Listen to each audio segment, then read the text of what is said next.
While I'm setting this up, I'd like to thank FAU Card for hosting me for this webinar series, three-part series for pre-K and K, and three-part series for elementary.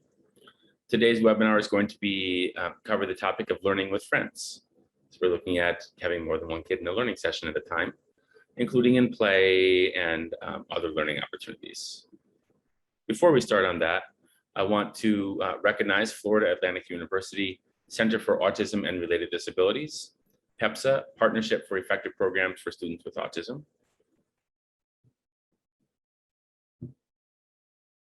FAU Center for Autism and Related Disabilities provides expert counseling, training, and support at no charge for all people across all race, ethnic, and gender groups with autism and related disabilities, their families, employers, the professionals, and community and governmental agencies serving them. FAU Card provides support and assistance with the goal of optimizing the potential of all people across all race, ethnic, and gender groups with autism and related disabilities. Card serves 5 counties, including Indian River, St. Lucie, Martin, Okeechobee, and Palm Beach, out of 3 offices, Boca Raton, Jupiter, and Port St. Lucie. Card provides 1 dynamic service.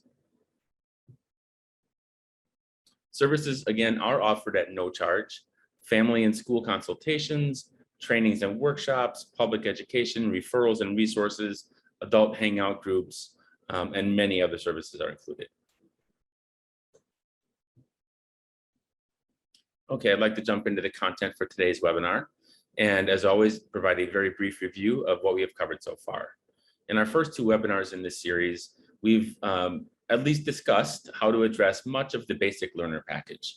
This is a term I'm beginning to use for early learners, beginning to understand their role as a student and beginning to appreciate their teacher at some levels, and for there to be an emerging student-teacher relationship.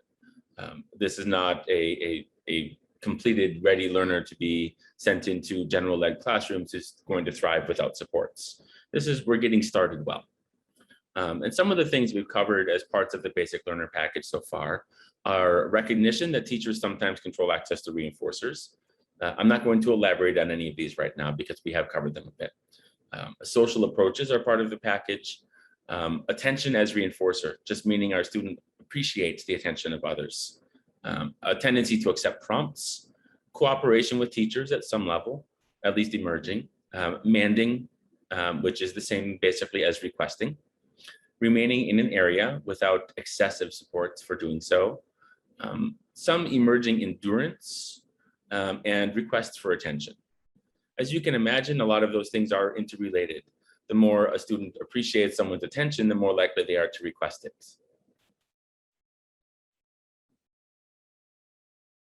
We've also learned about some important aspects of the instructional process. These are not repertoires or targets like colors or identical objects or motor imitation. These are parts of what it looks like when a student is trying to interact with a teacher and vice versa. What does that look like? Who's working harder? What is the timing of the teacher supports? What kinds of supports are they using? How much is the student responding to those supports? We talked about catching him being good, right? That's a classic axiom, and it holds up. It's beautiful. This means not only that we should provide frequent positive feedback to our learners, but also that we should help more often when our students are helping themselves in that moment. And here, with some of our learners, the timing is very important, right? For some of our learners, if we're 5 seconds after they were helping themselves, they might no longer be helping themselves. And thereby, if we're providing a support right then, we might not be shaping their effort. This is the point of catching them being good, by helping more when they're helping themselves. Shaping your effort, you're trying more, so I'm going to find a way to make it a little bit easier. And you will appreciate the prompts and the supports that I'm giving, because I'm giving them at the moment you're demonstrating that you're motivated to accomplish whatever challenge is in front of you.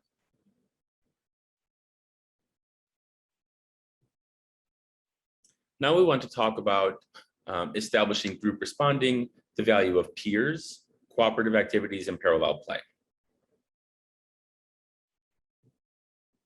Group responding. So depending upon your group, you may be thinking, well, I'd just be happy to get my kids to stay in group. And that's not a bad starting point. if we were to take it out to the extreme end, that's not a great ending point, right? We don't want to be 2 months from now, we have 6 kids that are willing to stay in group for 8 minutes if someone gives them tokens every 30 seconds. That's not what we're trying to accomplish, right? The interesting thing about this is that even if our goal really is just like, let's get them to stay in group a little bit better, that is inextricably connected with their active response tendencies, with their opportunities for active responses, their active participation, how they're taking advantage of those opportunities. So as a general rule, the more a student is engaging, singing along with a song, doing actions with a song, labeling pictures on a smart board, raising their hand to indicate that they're here, the more they're actively engaged in group, the better they stay, the better they behave. And also, by the way, the less of that extrinsic kind of reinforcement we need to add just for being there, right? And at some level, we might be giving a piece of candy every 15 seconds just for being in the chair. That would be a very early sort of example of getting someone just started, just join a group for a little while. But later on, take this weeks or months down the road, if the student is beginning to see opportunities for active response that are coming every 10, 20, 30 seconds on average, and maybe there's candy for the active responding and nothing for sitting in the chair in between that, you can see where we begin to space it out, where they begin to pay more attention, looking for their opportunity to respond.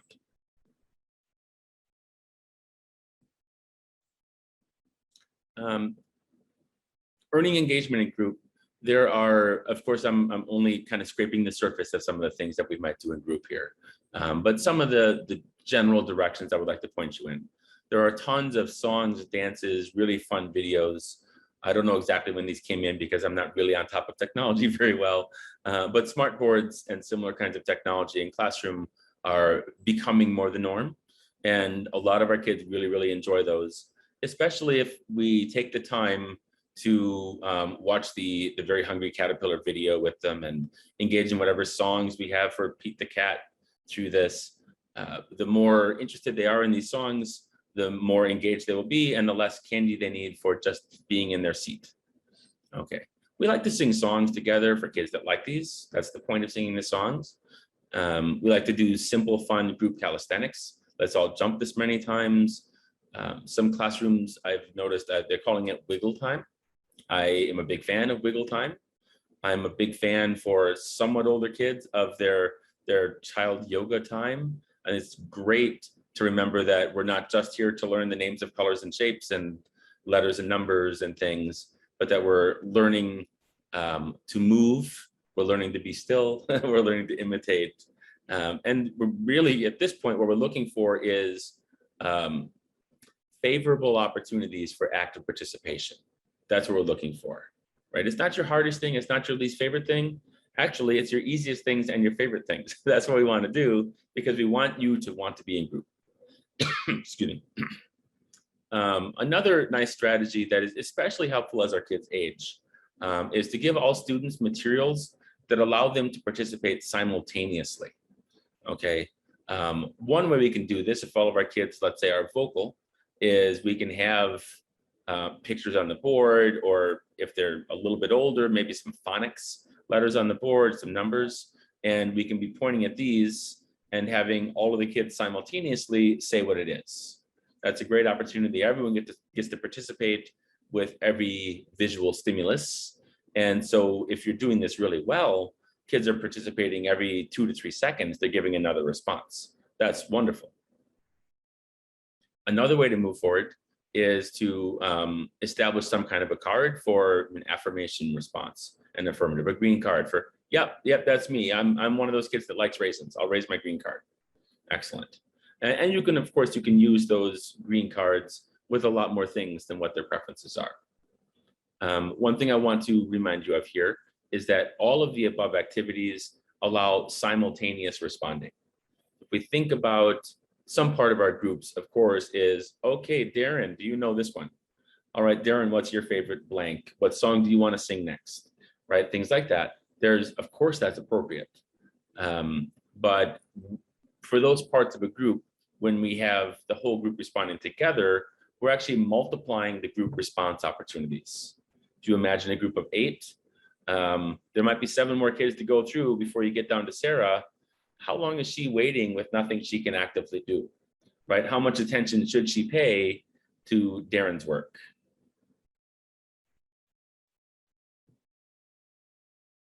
We will sometimes be calling, of course, on one student to participate at a time. Fair enough. I just have a couple of nuggets for you on that. One is that we want to make every student's participation relatively quick. In the example I just gave, maybe Darren takes a little while to understand the question of what your favorite food is, your favorite song. So if you're asking him 2 or 3 questions and trying to work him through all those answers, it might take 20 or 30 seconds just to get Darren's participation accomplished. So if you are going to go through every student, theoretically, kid number 8 is waiting up to 4 minutes, 3 or 4 minutes for their first chance to participate. That doesn't work. That really doesn't do with a lot of the kids that we work with, especially at the pre-K age. We overall want to maintain a fast pace. So I'll just stick with my same made up name. Okay, Darren, good, you're done. All right, Sarah, here we go. Sarah, what's your favorite food? Excellent. Which one of these you like the best? Great, and we're off to Tim. We do want to, of course, provide generous positive feedback for participation for 2 reasons at least. One is we want to encourage further participation from our kids. And this is what sets the occasion for them remaining in group nicely to set the stage for them to have the chance to participate, for them to appreciate, oh, good, I'm going to get to participate pretty soon. Hopefully I appreciate the attention as part of that basic learner package we've been working on so far. I want to appreciate the attention. Great. I want to tell you what my favorite song is. I want you to know. That's wonderful.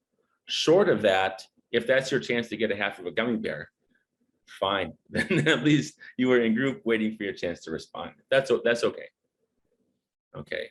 Do you see how much easier all of this is, though, if your praise does function as a reinforcer? This is one of the reasons that we're so interested in putting in that early work and establishing that student-teacher relationship.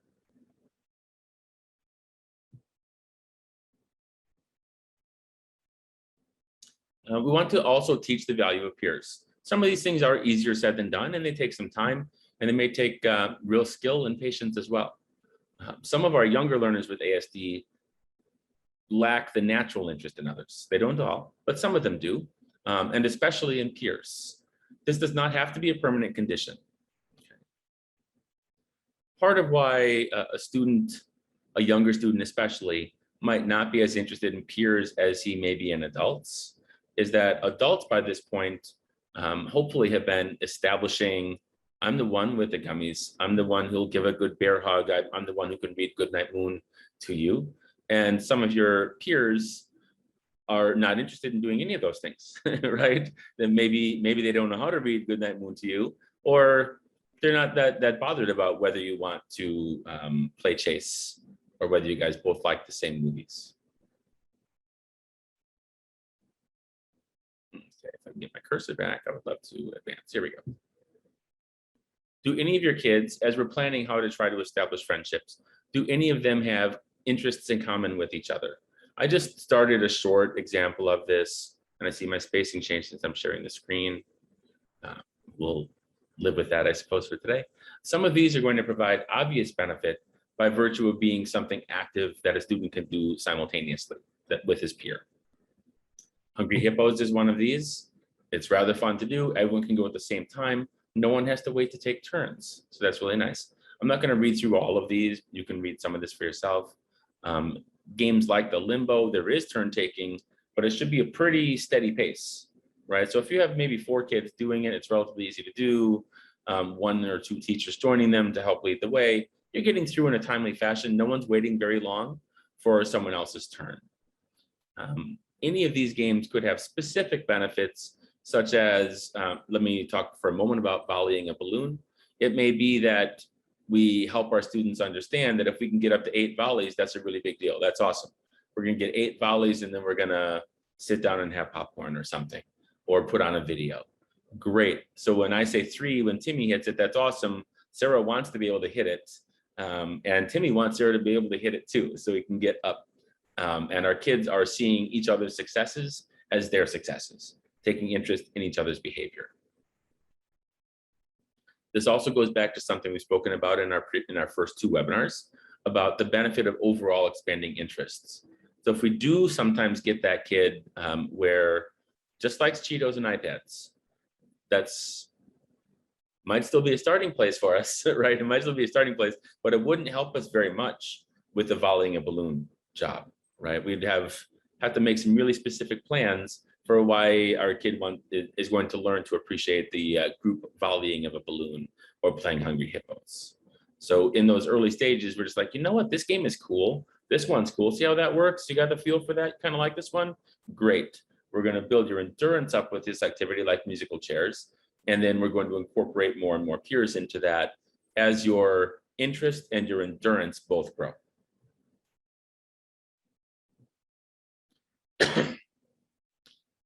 Some other common interests have potential value, whereas like Hungry Hippos has the value.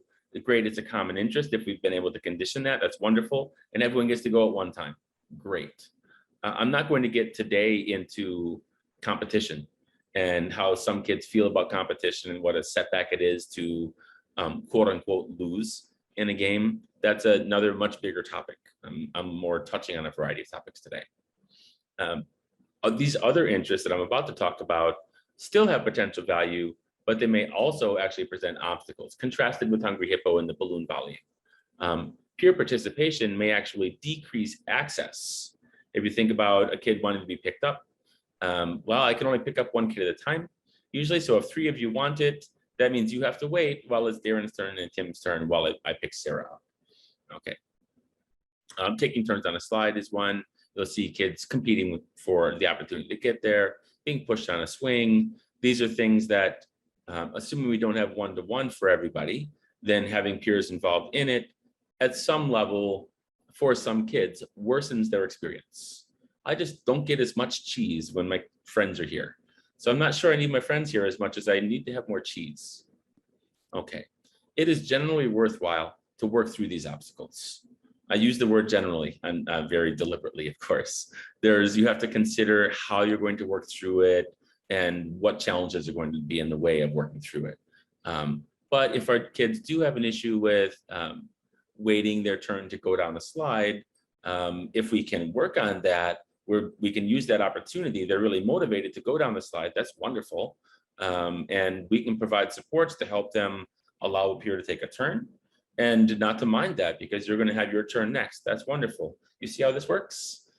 Turn taking is one of those pivotal social skills that relates to everything up to advanced conversation, driving.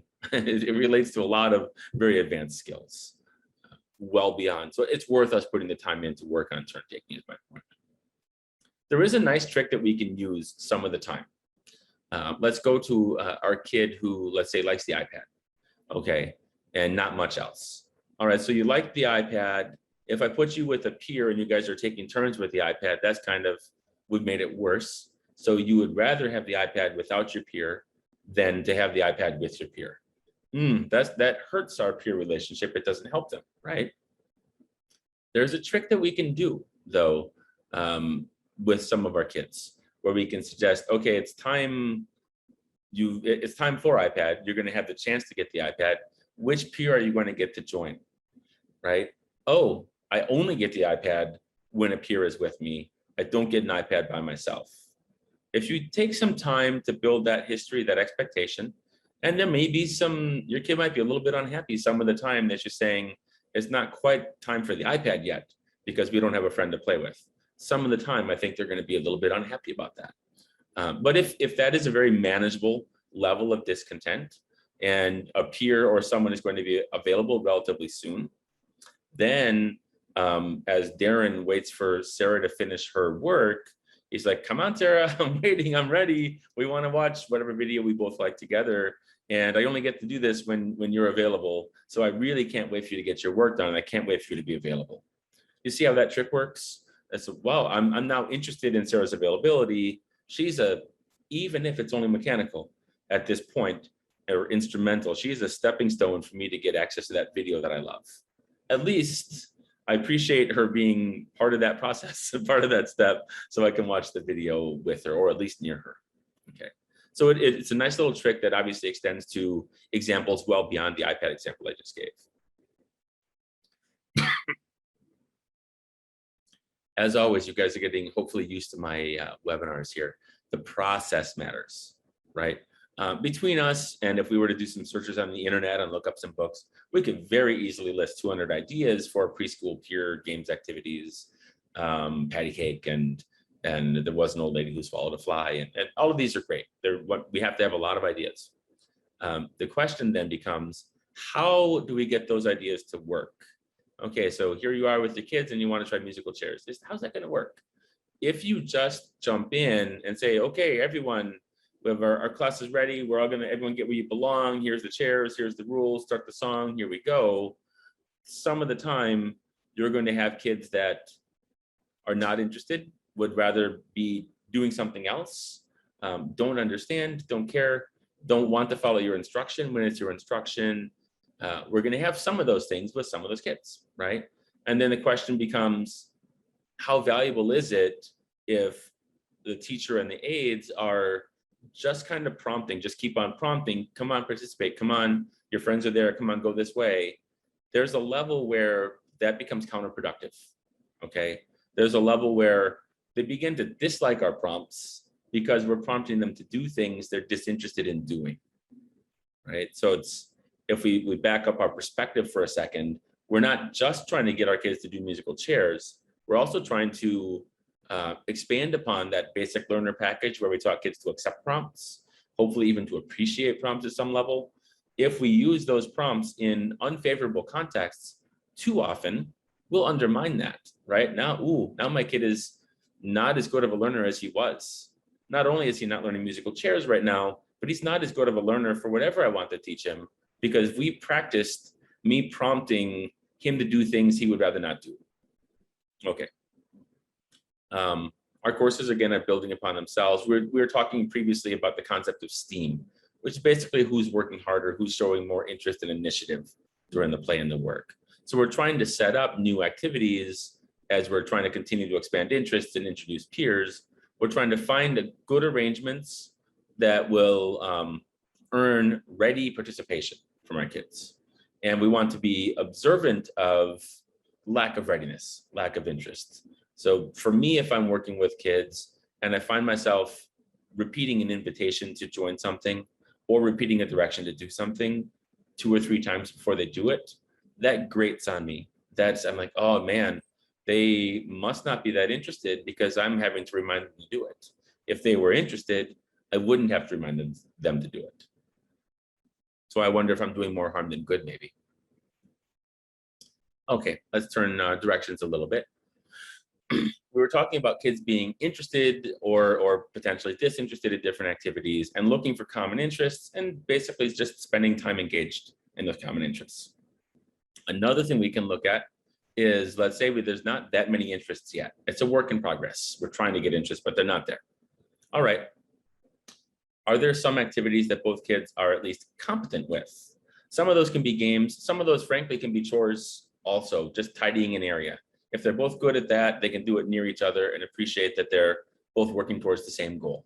That's helpful. Some of these could include, again, that hungry hippos. That one keeps on coming back for me on this webinar. Red light, green light is a good one. Everyone gets to do that at the same time. You can teach that to kids one at a time, and then you can play it with a group.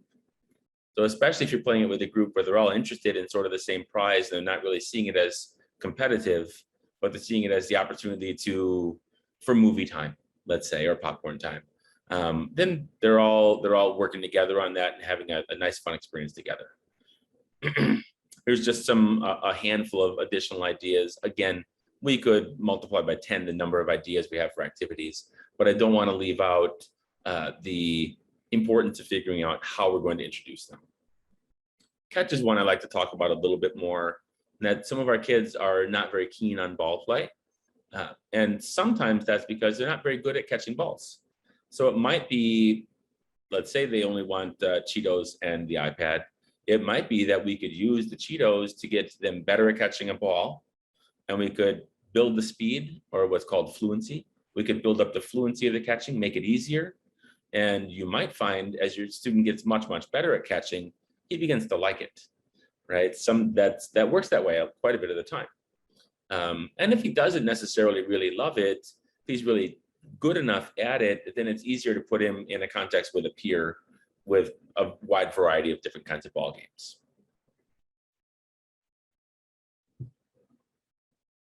Okay, so first I have 2 video sequences for you here. First, Addie learned to play Zingo with Mel, and Noah, the second student in the next video, was learning to play this with his own teacher. These kids are a little bit older, but it does kind of make the point that I'm trying to make here. I'm just going to show a little bit of Addie's video.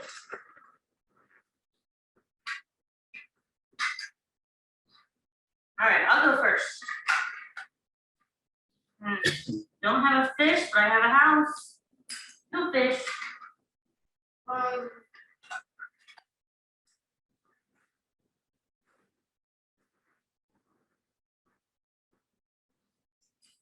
Pretty good scanning. Well done. I want to give a really quick note. I found it easier to teach Zingo and other games like this with a no plate. Somewhere, kids need somewhere to discard. So I define what that place is for them. Also, on a quick tangent, some of my kids who were struggling to learn yes and no, Zingo with a no plate is one of the ways that was a nice way to ease into that. They were able to answer yes and no when we were playing Zingo, and then we could sometimes transfer that into other contexts, more challenging. Dog or bird? And I don't have either. Your turn.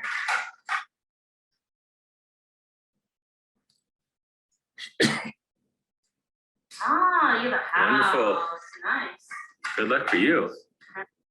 Yeah, he's calm, he's happy, he doesn't need a lot of extrinsic reinforcement, he's competent at the game, he likes it at some level, he's not giddy about it. It's okay. I'd be concerned almost if a kid was really giddy about Zingo, although I've seen some. It's a fairly early game. He's happy to do it. What I was trying? No, I was trying to go here. Okay, now he's playing with someone he doesn't know very well, but the therapist, the teachers know each other and know the kids, so we're able to put them together to play for a little while. And there's some teacher support on this, but there's not egregious support. I'll call it minimal support. Job not done, but progress emerging. And play, that'd be awesome. Okay, here we go. There you go, Addie. Noah seems to like it pretty well. First of all, makes the instructions so easy. Like when you talk about a concept, and he's actually using Noah as an example, it's so useful to me. Right. You know? And another child as an example, me trying to figure out like what would be equivalent for Noah. You know? Right.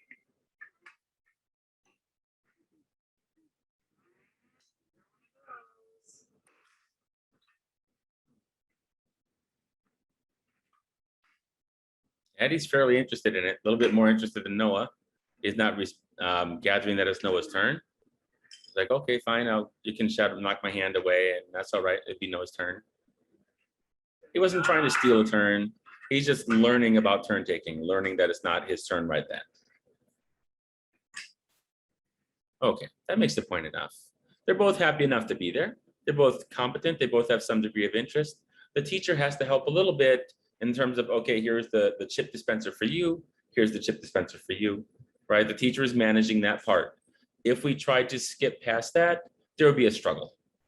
Okay, so getting into that, I like the word Sciency because it's not a very sciencey term, but it does, it's how I introduce that portion of every webinar where I'm going to dive in a little bit more deeply for a moment. So if all of this doesn't crystallize for you easily, don't worry too much about it. So we're looking at what are the stimuli to which Addie and Noah are responding. Okay, what are those stimuli? So Addie is not responding, oh, I see that Noah did the chip dispenser and he took the chips and he put them where they go. So now I'm going to take my turn with it. Noah's not responding to the end of his turn by passing the dispenser to Addie either, right? They're responding to the teacher moving the chip dispenser where it goes. But they're responding very readily when she does so. So it's good.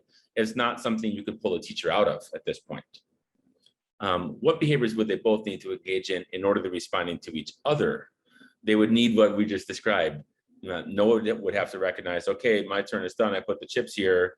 I guess I should pass it to Addie, or Addie should wait until Noah's done and take it for himself and then have him finish and pass it to Noah. We would need them maybe to be able to tell each other that it was their turn. They wouldn't necessarily have to ask each other about their turns, but they would need to tell each other and then respond. If Addie were to tell Noah it's his turn, then Noah would need to respond to that by passing the chip dispenser to him. Those aren't going to happen right now. And if we were to try to teach those in context, why I bring this up because it looks kind of clunky sometimes. The goal of getting kids to identify that it's their turn, say yes, answer the question, it's my turn, raising the hand, tell someone else it's your turn, pass things around.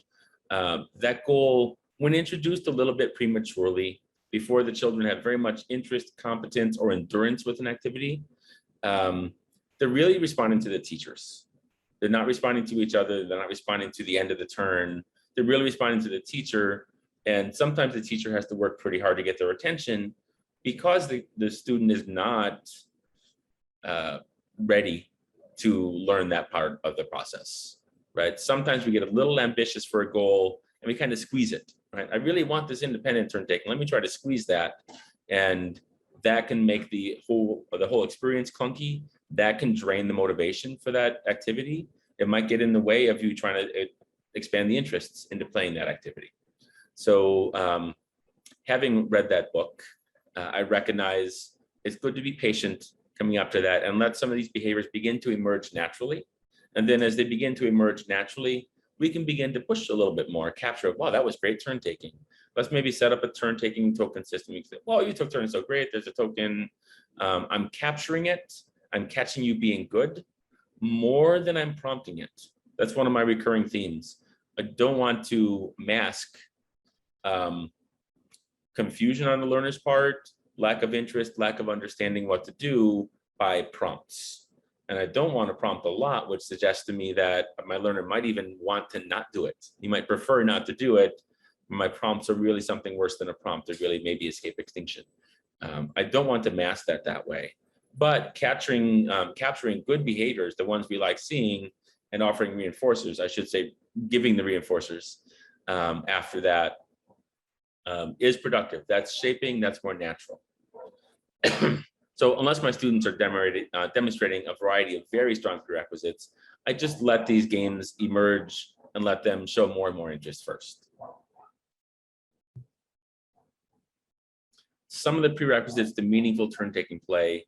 I'm going to leave this slide up for a little while, but I'm not going to give tremendous detail about every one of these because I think it gets a little bit too deep. I'm spending too long in the sciencey part of the webinar today. So for turn-taking play to be meaningful, our students need to demonstrate some level of attention span, right? Where they don't put one card on one spot and then turn around to look at someone else or try to leave the area or ask for something. They need pretty strong cooperation with teachers so that as we're providing that support, they're not resisting it, right? They're not like, oh no, don't tell me what to do. We want that fairly well established that they like going along with us. We need either reinforcement of peer requests or a pattern sort of habit formed for passing materials to each other. Sometimes we need to be able to request to each other, but again, if you introduce that too early, you're squeezing that a bit too early and the teacher ends up doing all the work and the skill ends up not really emerging. Obviously, there has to be some tolerance of delay and opportunity to respond. You can't be too mad about it. And it'd be nice if you were sort of attentive, right? Like, okay, let me see if you got the ghost. Oh, good, we got the ghost. We have like 3 more on this and we have the whole thing. Good, your success is my success. That'd be great. There has to be some level of impulse control. Addie had one little correction on that in this one. And some motivation, preferably intrinsic, right? Preferably they both like Zingo at some level, whether it's the chip dispenser or the matching, filling out the whole card, whatever. They both like that. If that's not enough, if some of that motivation might be gummy bears and stuff like that, so be it.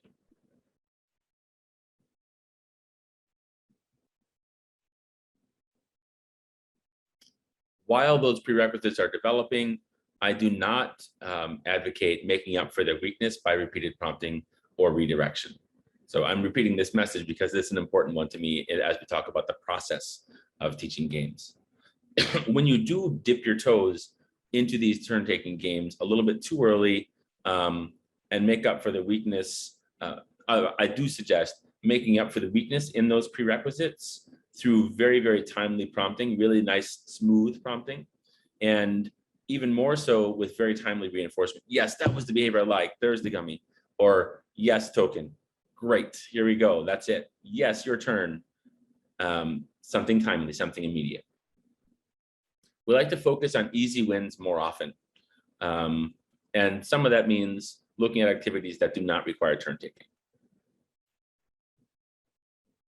Parallel play is relatively easy for students who are learning to be in an area, have a couple of interests, even if they're still theoretically at that level where we're giving extrinsic things on top of what they're doing and giving some prompts along the way. It's relatively easy to establish parallel play.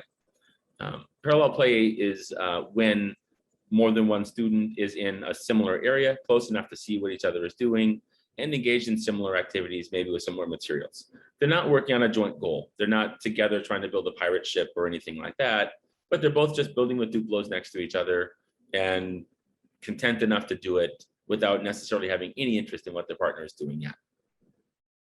It is worthwhile to introduce this kind of work, though, or play conditioning activity, even at that level of using edible reinforcement, because we do get a couple of things happening at the same time.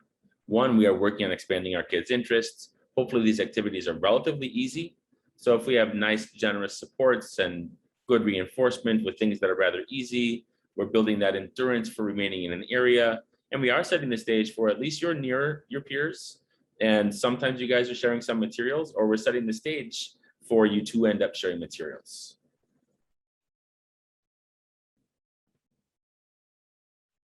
A level above parallel play is something called joint focus. In joint focus, our peers are focused on a similar objective with each other. So maybe they don't share interest in games. Okay, that's understandable. And maybe there's not that many games with which they're both competent. Okay, we want to work on both of those things. In the meantime, if they're not ready to appreciate playing those games with each other, then we can still look at some things, some routine kinds of participation opportunities that don't require them to have intrinsic motivation for something. We can do things like assembly lines. We're making a red and a blue necklace, and I have the red ones and you have the blue ones. We're passing it back and forth. Or I'm passing things to you, who's passing them to her, and she's putting them in the bin as we're cleaning these up together. And what this establishes for us is an easy context with an easy behavior, predictable, and the fact that it's easy and predictable and repeatable is what makes it more teachable. Our students don't have to wonder what we're asking them to do. It's pretty clear. It's the same thing you just got done doing. Let's do that again. Okay, let's do some more of this. And that helps to establish comfort. And there's not enough time or room in this webinar to get into how much benefit there is to the subtler parts of referencing, noticing that someone is trying to give you something and being ready to receive it, right? Extending your hand to receive it from them. And then also in working to get someone's attention in order to pass something to that person. That's harder than you would imagine for some of our learners. And it's really beneficial to learn that. It's really nice early social behavior. And that's also the kind of behavior that emerges much more readily when we can arrange opportunities for dense practice. If it was only it's snack time, hand out napkins, that's a nice thing to do. That definitely have that be part of your program, but it might not be enough repetitions, right? If we're cleaning an area, we could probably have 80 to 100 things with 3 kids helping to clean them, sometimes passing them back and forth. Now we're getting some repetitions up. We can teach it more quickly.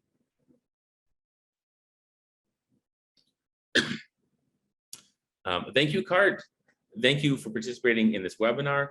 To obtain a certificate of completion, you must fill out the form at the certificate of completion link provided on the email for this training.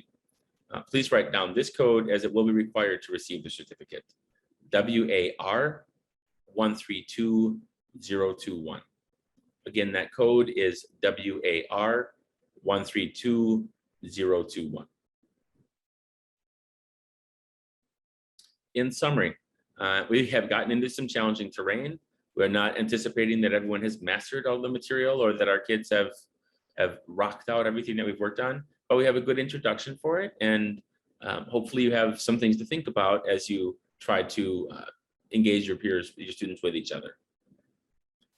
The gain in peer interactions is obviously an important thing, important enough to dedicate a whole webinar to. If there's one thing that I hope you have taken from this webinar, it is the importance of flexibility in your programming. The cookbook thing won't work with this. Our kids will have different interests, right? We're going to have different timing for prompts, different kinds of reinforcers, different selection of activities, and different levels of supports that we use with each of those activities. Your job is to identify those activities involving at least some level of peer interaction that requires at most just minimal adult support, like we had with Addie and Noah. I would call that a win. It's not done, not job done.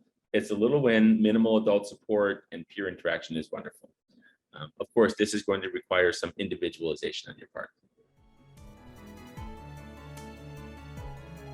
And finally, thanks again, everyone, for attending. Please contact FAU CARD at 561-297-2055. That's card@fau.edu, www.autism.fau.edu. Thanks again, and be well.